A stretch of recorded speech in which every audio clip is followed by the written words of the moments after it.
पुरानी मान्यताओं के अनुसार कन्यादान को महादान माना गया है। इसी पावन सोच के साथ सेवा पथ संस्था 9 कन्याओं का कन्यादान यानी विवाह कराने जा रही है और ये संस्था लगभग 4 सालों से निःशुल्क कन्यादान का आयोजन कराती आ रही है। इसी कड़ी में इस बार 10 नवंबर को 9 कन्याओं का विवाह कराया जाएगा। आगे क्या कुछ बातचीत हुई, देखिए। संस्था का और हमारी संस्था में सारे मेंबर हैं, कोई अध्यक्ष महासचिव नहीं है, पूरी टीम एक परिवार की तरह है।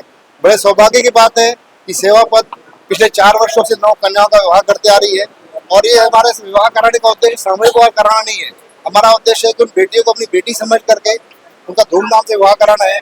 उनके सारे मांगलिक कार्यक्रम संपन्न होते हैं, रामसत होती है, वेदी होती है और उन कन्याओं की बारात निकलती है, लेडी संगीत होता है।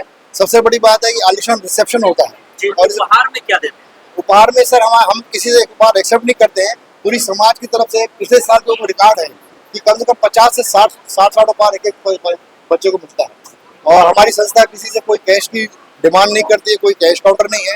उसके बावजूद पूरे संतों का, समाजसेवियों का, पंचायतों का आशीर्वाद है। वो खुद स्वेच्छा से आकर बिना किसी आडंबर के सबको आशीर्वाद देती है और हमारा उद्देश्य यही है कि ऐसे बच्चों का विवाह जो अपने बच्चों माता पिता और बच्चों के विवाह के लिए परेशान है, उनके लिए हम एक सेवा निरंतर कर रहे हैं। पिछले वर्ष की बात है, जैसे बताया कि 2 बच्चियां ऐसी थी जिनके माता पिता नहीं थे, केवल बुजुर्ग दादी थी। उन्होंने जब हमारे यहाँ विवाह किया आकर तो उनके जो सेवा देख करके हमें बहुत सुकून मिला कि हम ऐसे लोग सेवा कर रहे हैं। दिगर समाज में भी लोग ऐसे लोग हैं जिनको जरूरत है ऐसी चीजों की। जी बिल्कुल, ये कदम आप उठाएंगे? बिल्कुल, हमारा इस साल ही हमारा कदम उठ चुका है कि हमारे सिंधी समाज का लड़का हो और अदर कास्ट की लड़की हो, हम उसे एक्सेप्ट कर रहे हैं। 5वां नंबर जो आप देखेंगे इस कार्ड में वो अदर कास्ट है, सोनटके परिवार वर्धा का, और इसी तरह हमारा निरंतर चलते रहेगा। अदर समाज के लिए भी हम बिल्कुल सेवा के लिए रेडी हैं और हम बिल्कुल निरंतर करते रहेंगे। और इस कन्यादान का जो उद्देश्य है, सबसे बड़ी बात है कि किसी को कोई कन्या नहीं है अपने जीवन में, किसी को कन्यादान करने का सुख प्राप्त नहीं होता है, तो इस आयोजन में आकर निःशुल्क कन्यादान भी कर सकते हैं।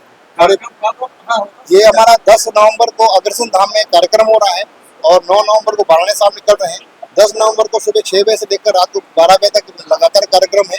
आप सभी से निवेदन है, जरूर आइए। और ये पहला सामूहिक विवाह है जहाँ पर हम लोग स्वास्थ्य मेडिकल शिविर लगाते हैं, जहाँ पर बहुत सारे मरीज आकर अपना इलाज भी कराते हैं। मेरा नाम प्रहलाद खेमानी, सेवा पथ संस्थापक हूँ। हमारी संस्था पूरी सेवा पथ महिला टीम 150 परिवार मेंबर है जो इसमें जुड़े हुए निःशुल्क।